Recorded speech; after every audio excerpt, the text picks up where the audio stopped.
Nosaltres vam començar el 2009 gràcies a Slow Food. Slow Food va fer una campanya per la recuperació del brevetat de Cortí. Hem de dir que el brevetat de Cortí sempre havia existit gràcies a Can Pinso de Pòrtol. Arrel d'aquesta campanya jo m'involucro a sembrar preba.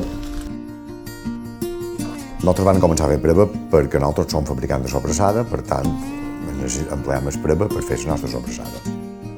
L'estat de Cortí se va perdre en els anys 70 degut a que a Mallorca arriba el preba de Múrcia, la bolla murciana, a un preu infinitament inferior.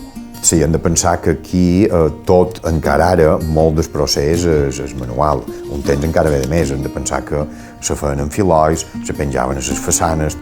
Clar, això, el cost era molt elevat.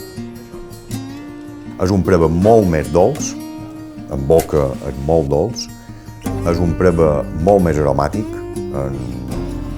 les olors recorden a fruita fresca, verdura fresca, i és un preba més ataronjat, no és un preba tan vermell, tan pujat. Jo crec que un poc, per això han aconseguit la denominació d'origen, perquè és un preba diferent en els altres, si no, no s'hagués pogut aconseguir. De moment és un orgull, però jo crec que això té un futur.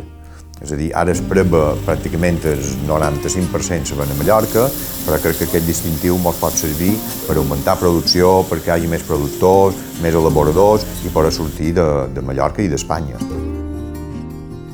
Jo personalment, així com que no tenim la branca de sobrassada, que era una cosa que hem heredat o heredat dels pares, el tema d'estat de Cortí és una cosa personal meva, per tant, jo n'estic molt orgullós de poder haver fet aquest procés des del principi fins a la culminació de la DO i seguir per endavant. Hem de pensar que quan varen començar, el primer any no sacàrem.